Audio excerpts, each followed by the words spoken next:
नमस्कार विद्यार्थी मित्रांनो, आज आपण एक्सरसाइज 1.1 सुरू करणार आहोत. एक्सरसाइज 1.1 मधील फर्स्ट 2 क्वेश्चन सॉल्व करणार आहोत. लक्ष द्या. क्वेश्चन नंबर 1 काय सांगतो? क्वेश्चन नंबर 1 मध्ये दिलेला आहे, state which of the following sentences are statement. जे काही सेंटेन्सेस दिलेले आहे ते स्टेटमेंट आहे किंवा नाही तेच सांगा. असतील तर त्याची ट्रूथ व्हॅल्यू लिहा. Justify your answer. Write down the truth value. Write down the truth value. Write down the truth value असं आहे. The truth value of the statement. आता फर्स्ट बघा, पहिलं सेंटेन्स दिलेलं आहे 5 + 4 = 13. हे स्टेटमेंट आहे किंवा नाही ते सांगा आधी. बरोबर. आता 5 + 4 = किती होता? ॲक्च्युली 9. इथे किती दिलेलं आहे? 13. म्हणजे तुम्हाला फिलिंग येतं का ट्रू किंवा फॉल्स? येतं आहे. याचा अर्थ हे स्टेटमेंट आहे का? आहे. मग स्टेटमेंट ट्रू आहे की फॉल्स आहे? फॉल्स आहे. म्हणजे it is statement. It is statement. हे काय आहे? हे सेंटेन्स स्टेटमेंट आहे. आणि कसं आहे? इट्स ट्रूथ व्हॅल्यू काय आहे? फॉल्स. ट्रूथ व्हॅल्यू काय आहे? फॉल्स. 5 + 4 = ॲक्च्युली 9 होतात, पण दिलेलं 13 आहे. याच्यामुळे या सेंटेन्सला जे स्टेटमेंट म्हणणार आहोत ते कसं आहे? फॉल्स आहे. ट्रूथ व्हॅल्यू फॉल्स आहे आणि ते स्टेटमेंट आहेच. x - 3 = 14. एक्सची व्हॅल्यू दिलेली आहे का कुठं? नाही आहे. एक्सची व्हॅल्यू किती घ्यायची आपल्याला ठरवायचं आहे, पण आपण ठरवू शकत नाही. याचा अर्थ एक्सची व्हॅल्यू 17 घेतली तर ॲन्सर करेक्ट येणार. 17 सोडून दुसरी कोणतीही घेतली तरी ॲन्सर रॉंग येणार. याचा अर्थ the truth value of this sentence can be vary. It depend upon the condition and which is not given. Condition दिलेलीच नाही आहे. त्यामुळे अशा टाईपच्या सेंटेन्सला आपण ओपन सेंटेन्स म्हणायचं. काय म्हणायचं? Open sentence. एक्सची व्हॅल्यू दिलेली नसेल तर डायरेक्ट ओपन सेंटेन्स लिहायला हरकत नाही. Open sentence. Open sentence is not statement. काय ते? Not statement. जर इथे एक्सची व्हॅल्यू समजा असं दिलं असतं, व्हेअर असं दिलं असतं तर x = 7. मग काय झालं असतं? एक्सची व्हॅल्यू आयती दिलेली आहे. 7 - 3 4 होतात. इथं 14 दिलेलं आहे. त्यामुळे हे स्टेटमेंट बनलं असतं आणि ते फॉल्स बनलं असतं, पण तसं दिलेलं नाही आहे. बरोबर का? बरं.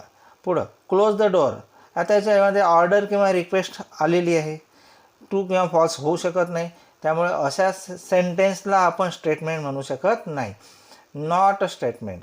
जे स्टेटमेंट नाही आहे त्याला ट्रू किंवा फॉल्स व्हॅल्यू नसते. त्यामुळे नॉट अ स्टेटमेंट. याला स्टेटमेंट म्हणू नाही. It is not a statement. Simple sentence आहे फक्त ते. 0 is a complex number. Complex नंबरमध्ये 0 येतो का? हो येतो. कॉम्प्लेक्स नंबरमध्ये कोणते कोणते नंबर्स येतात? बघा, कॉम्प्लेक्स नंबरमध्ये सगळे रिअल नंबर येतात आणि प्लस आयवाले सगळे नंबर येतात. फॉर एक्झाम्पल जर मी म्हटलं तर कॉम्प्लेक्स नंबरचा सेट असा असेल. रिअल नंबरचा सेट. रिअल नंबरमध्ये कोण कोण इन्क्लूड असतं? सगळे इंटेजर असतात इन्क्लूड, आहे ना.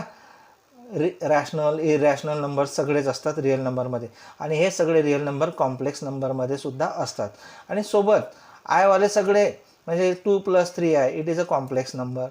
हा लक्षात. 4 + 3 आहे, हा पण कॉम्प्लेक्स नंबर आहे. असे सर्व कॉम्प्लेक्स नंबर जे की रिअल नंबर नाही आहे. म्हणजे कॉम्प्लेक्स नंबरच्या सेटमध्ये कोण कोण असतं?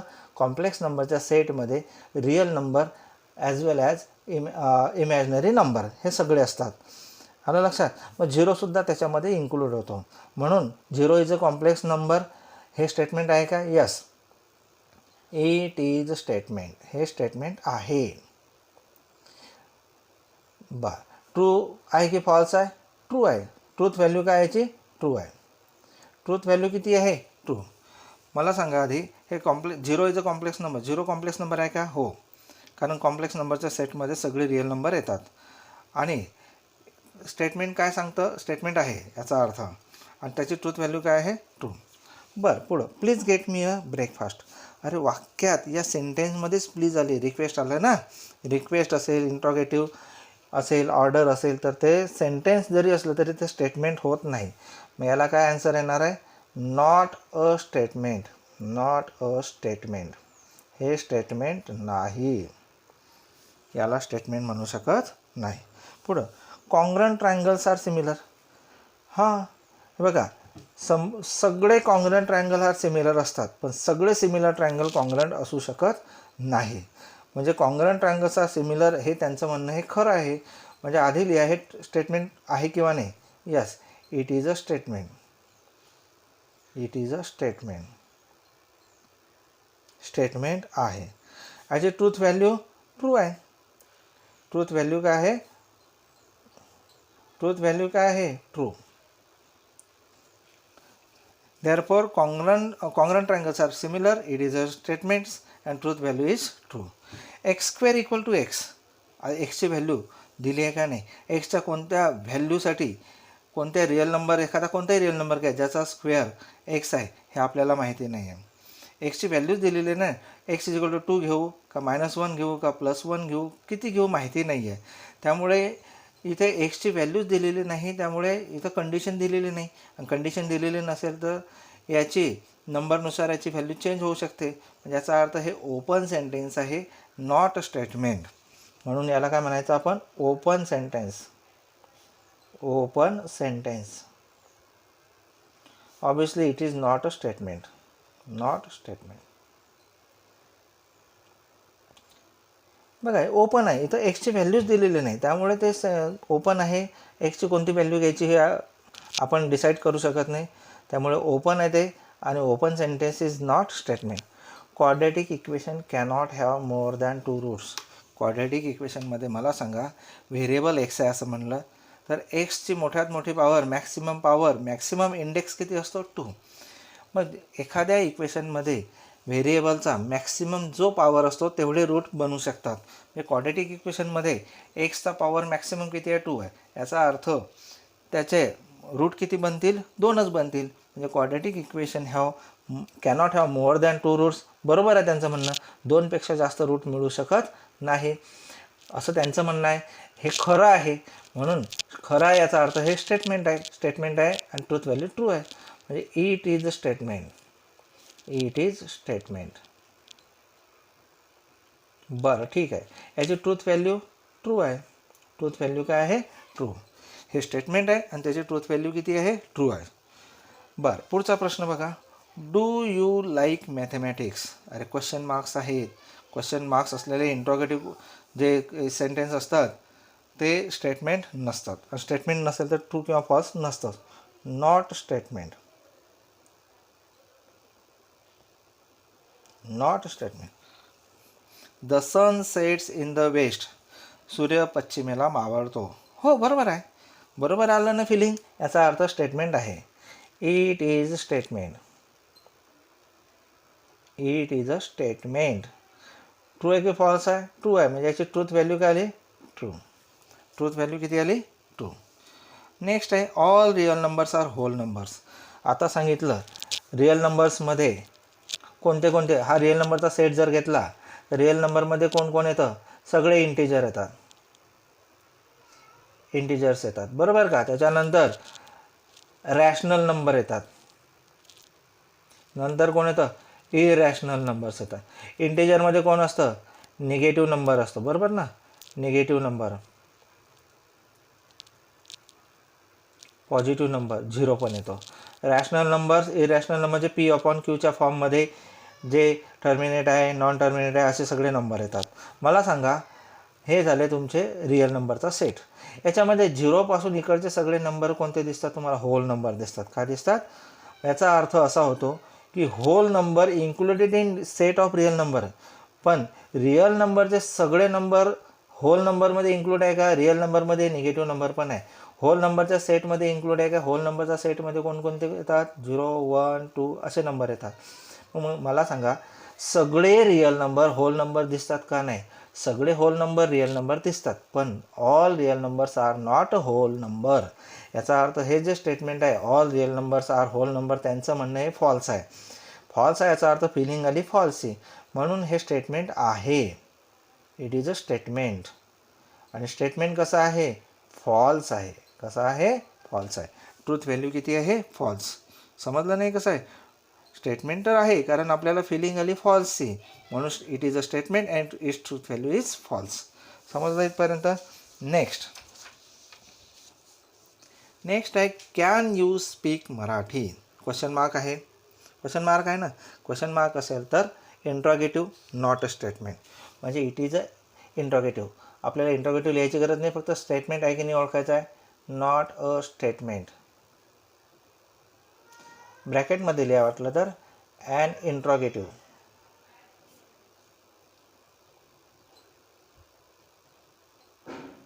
सेंटेन्स इंट्रॉगेटिव्ह सेंटेन्स आहे, त्यामुळे स्टेटमेंट नाही आहे. आत्ता पुढच्या क्वेश्चनमध्ये बघा, x square -6x -7 equal to 0 where x is equal to किती आहे 7.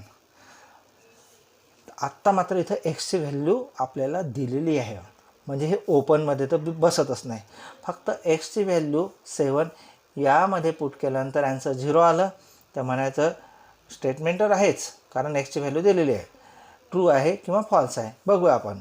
X is equal to 7 put केला तर 7चा काय होणार स्क्वेअर, -6 × 7 -7, 7चा स्क्वेअर 49 -42 -7, 49 -49 इक्वल टू 0. आलं का रे? हो आला. म्हणजे एक्स इक्वल टू 7साठी left hand side equal to right hand side येते. जेव्हा एक्सची व्हॅल्यू दिलेली असते obviously it is a statement. Statement आहे का? हो आहे. It is statement.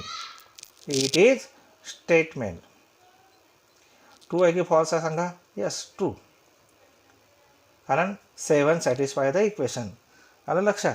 म्हणजे ट्रूथ व्हॅल्यू काय याची? ट्रू. नेक्स्ट आहे the sum of cube root of unity is 0. The sum of cube root of unity is 0. Cube root of unity हे 11th झालेलं आहे, आठवतं ना? क्यूब रूट ऑफ युनिटी काय असतो? x³ इक्वल टू 1 आणि x² + x + 1 इक्वल टू 0. याला म्हणतात क्यूब रूट ऑफ युनिटी. 0 आहे, 0 आहे. क्यूब सम म्हणजे ॲडिशन. क्यूब रूट ऑफ युनिटीची ॲडिशन किती आहे? 0 आहे. याचा अर्थ हे स्टेटमेंट आहे. It is a statement. It is a statement. आणि ट्रूथ व्हॅल्यू किती आहे? ट्रू. ट्रूथ व्हॅल्यू काय आहे? ट्रू. बरोबर का? It rains heavily. पाऊस जोरात पडतोय. हे सेंटेन्स आहे पण स्टेटमेंट होऊ शकत नाही. याला ट्रू किंवा फॉल्स व्हॅल्यू येत नाही. जनरली एखादं सेंटेन्स इट, ही, शी याने सुरू झालं तर समजायचं ते सेंटेन्स असतं पण स्टेटमेंट होत नाही. जनरली असं आहे. म्हणजे it is not a statement. It is not a statement. It is not a statement. Sentence आहे पण स्टेटमेंट आहे का? बिलकुल नाही आहे. समजलं इथपर्यंत? आता आपल्याला क्वेश्चन 2कडे बघणार आहोत आपण. कुठे जाणार आहोत? Question 2. Write the following compound statement symbolically. आता सिम्बॉलिकली लिहायची. आता सिम्बॉलिकली मगाशी लिहिलं होतं मी एका पेजवर मागच्या ह्याच्यात. बघा आता तो पेज बघू आपण. बघा हे एक एक्झाम्पल घेतलं होतं मी, आठवते का? हां, काय लिहिलं होतं? 2 + 3 = 6 और 7 + 9 = 11 असं एक घेतलं होतं. दोन स्टेटमेंट मी कोणत्या सिम्बॉलने जोडलं आहे? ऑरने. ऑरचा सिम्बॉल तुम्हाला माहिती आहे. मग हे दोन स्टेटमेंट ऑरच्या सिम्बॉलने जोडले, दिसतात नाही ते? 2 + 3 = 6 और 7 + 9 = 11. मग पहिल्याला मी नाव दिलं P, 2 + 3 = 6. दुसऱ्याला नाव दिलं मी Q, 7 + 9 = 11. 11च आहे ना? हां. मग आता हे P आणि Q ज्या स्टेटमेंटला नावं दिलेली आहे, बरं ते स्टेटमेंट कशाने जोडले आहे? ऑरने. मग सिम्बॉलिकली कसं लिहिणार तुम्ही? हा P आणि हा Q कोणत्या सिम्बॉलने जोडला? ऑरने. याला म्हणायचं symbolically form. Symbolic form of the given statement. Symbolic form of compound statement आहे हा. म्हणजे दोन सिम्पल स्टेटमेंट जॉईन केले कनेक्टिव्हनी की जे मिळतं, जे स्टेटमेंट मिळतं ते असतं कंपाऊंड स्टेटमेंट. मग सिम्बॉलिकमध्ये काय काय वापरलं आपण? P, Q आणि त्यांचाच कनेक्टिव्ह. या तिघांचा वापर करून आपल्याला काय करावं लागेल? कंपाऊंड स्टेटमेंट तयार करावं लागणार आहे. आलं लक्षात? आता त्याच पद्धतीने आपण पुढचे एक्झाम्पल सॉल्व करणार आहोत. लक्ष द्या. सिम्बॉलिकली लिहायचं आहे. Write down the following compound statement symbolically. आधी दोन स्टेटमेंट ओळखा कोणते आहे आणि मग सिम्बॉलिकली लिहा. Nagpur is in Maharashtra. चला, पहिलं स्टेटमेंट तर मिळालं. अँड म्हणजे कोणता कनेक्टिव्ह वापरला त्यांनी? And. Chennai is in Tamil Nadu. हे दोन स्टेटमेंट आहे, दिसतात ना. दोन स्टेटमेंट कोणत्या कनेक्टिव्हने जॉईन केले? अँडने. मग लेट पी पहिल्या स्टेटमेंटसाठी अप्लाय करतो. Nagpur is in Maharashtra. आणि q Chennai is in Tamil Nadu. झालं. हे दोन स्टेटमेंट आहे. दोन स्टेटमेंट कोणत्या सिम्बॉलने जोडलेलं आहे? अँडने. मग सांगा बरं सिम्बॉलिक फॉर्म काय येणार आहे? सिम्बॉलिक फॉर्म पी आणि क्यू आहे, अँडने जोडले. अँडचा सिम्बॉल तुम्हाला माहिती आहे. अँडचा सिम्बॉल काय आहे? पी अँड क्यू असा आहे, उलटा व्ही. सेकंड बघा, triangle is equilateral or isosceles. म्हणजे असे याच्यामध्ये दोन स्टेटमेंट कोणते कोणते आले? Triangle is equilateral and triangle is isosceles. दोन स्टेटमेंट लिहू आधी आपण. P triangle is equilateral. Second आहे ट्रायंगल इज आयसोसिलेस. बरं, आता सिम्बॉलिक फॉर्म सांगा. सिम्बॉलिक फॉर्म आहे बघा, पी आणि हा दुसरा क्यू आहे ना, दोन स्टेटमेंट आहे, ऑरने जोडले. ऑर व्हीचा फॉर्म असतो, म्हणजे p or q. Symbolic form याला म्हणतात. थर्ड बघा, the angle is right angle. इथे कोणता कनेक्टिव्ह दिलेला आहे? If and only if it is of measure 90 degree. मग p the angle is right angle. आणि q the angle is of measure 90 degree. बरं, आता दोन स्टेटमेंट ओळखले आपण, सिम्बॉल दिले त्यांना, स्टेटमेंटला नावं दिली. मग सिम्बॉलिक फॉर्म काय येणार आहे सांगा? सिम्बॉलिक फॉर्म बोला फटाफट. इफ अँड ओनली इफ म्हणजे double arrow. P double arrow implies and implied by म्हणतो आपण, डबल इम्प्लिकेशन म्हणतो आपण क्यू. बरोबर. Next, angle is neither acute nor obtuse. आता नायदर नॉर म्हणजे निगेशन आलं, पण नायदर नॉर अँडच्या बदल्यात वापरतात. अँडच्या ठिकाणी नायदर नॉर, पण निगेशन करून. बघा, पी अँगल इज लिहिताना लक्ष द्या ना, हे निगेशनसाठी जरा थोडंसं विचार करावा लागेल. अँगल इज ॲक्यूट, पण त्या ॲक्यूटचं नायदर आहे म्हणजे निगेशन आहे. क्यू अँगल इज ऑप्टिव्स ना, नायदर नॉर म्हणजे अँडसाठी. मग सिम्बॉलिक फॉर्म काय येणार बघा? सिम्बॉलिक फॉर्म नायदर पीचा नायदर, नॉट ॲक्यूट, अँडसाठी वापरायचं. नॉर ऑप्टिव्स म्हणजे क्यूचा पण neither, negation q. This is the symbolic form of angle is neither acute nor obtuse. आलं लक्षात? अतिशय सोपा आहे सिम्बॉलिक फॉर्म. त्याच्यानंतर पुढचे क्वेश्चन बघूया आपण. नेक्स्ट क्वेश्चनमध्ये क्वेश्चन नंबर किती आहे पुढचा? 5. क्वेश्चन नंबर 5मध्ये काय? इफ ट्रायंगल ABC इफ आहे ना, आणि इकडे देन पण दिसतो, म्हणजे इफ देनने जॉईन केला आहे. इफ देन म्हणजे इम्प्लाइज म्हणे. Triangle ABC is right angle at B. आलं लक्षात? If triangle ABC is right angle at B, म्हणजे असं लिहू शकतो. पी पहिलं स्टेटमेंट मिळालं, triangle ABC is right angle at B. आणि क्यू काय येणार आहे? Major angle A plus major angle C equal to 90 degree. किंवा पुढे असं लिहू शकतो, in triangle ABC major angle A plus major angle C equal to 90 degree, कारण ट्रायंगल ABC मधलीच कथा आहे. मग ठीक आहे, सिम्बॉलिक फॉर्म काय येणार सांगा? सिम्बॉलिक फॉर्म आपल्याला कनेक्टिव्ह ओळखता आलं पाहिजे. इफ देन आहे.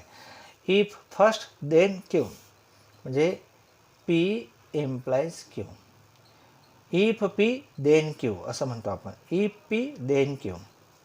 पी इम्प्लाइज क्यू झाला. सिम्बॉलिक फॉर्म लक्षात आला. नेक्स्ट आहे Hima Das win gold medal if and only if she run fast.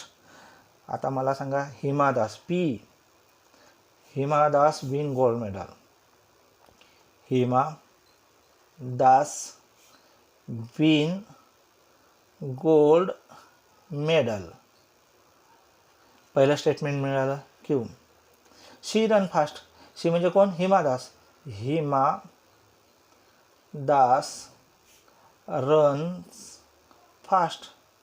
दोन स्टेटमेंट तर मिळाले बाबा. कशाने जोडले? इफ अँड ओनली इफ म्हणजे डबल एरो. मग सिम्बॉलिक फॉर्म काय येणार आहे सांगा? Symbolic form p double implies q if and only if. आलं लक्षात? आता इथे बघा लास्ट क्वेश्चन सेकंडचा लास्ट. एक्स इज नॉटसाठी नंतर वापरायचा. X is not irrational number. P x is an irrational number म्हणून. तुम्ही म्हणाल सर नॉट कुठे आहे? नॉट हा निगेशन पीमध्ये येतो. But is the square of an integer. Q घ्या. एक्स इज कोण? एक्स ना. X is square of an integer. दोन स्टेटमेंट मिळाले. कशाने जोडले? बट कोणाच्या बदल्यात वापरतो? कोणता कनेक्टिव्ह आहे? कंजंक्शन म्हणजेच अँड. मग अँडने जोडणार हे दोन स्टेटमेंट. आणि पीचं इथे काय दिसतं? नॉट म्हणजे निगेशन. म्हणून सिम्बॉलिक फॉर्म काय लिहिणार बघा? सिम्बॉलिक फॉर्म असणार आहे पहिल्याचं निगेशन, बटसाठी अँड आणि second. This is the symbolic form of this statements, compound statements. आलं लक्षात? आता आपण इथे थांबवूया. आता पुढच्या एक्सरसाइजसाठी आवश्यक असणारे आपण थेअरी बघू पुढच्या पिरियडला. ओके. चांगला स्टडी करा. परत रिवाईज करा. तुम्हाला लक्षात येऊन जाईल. अतिशय सोपा आहे हा टॉपिक.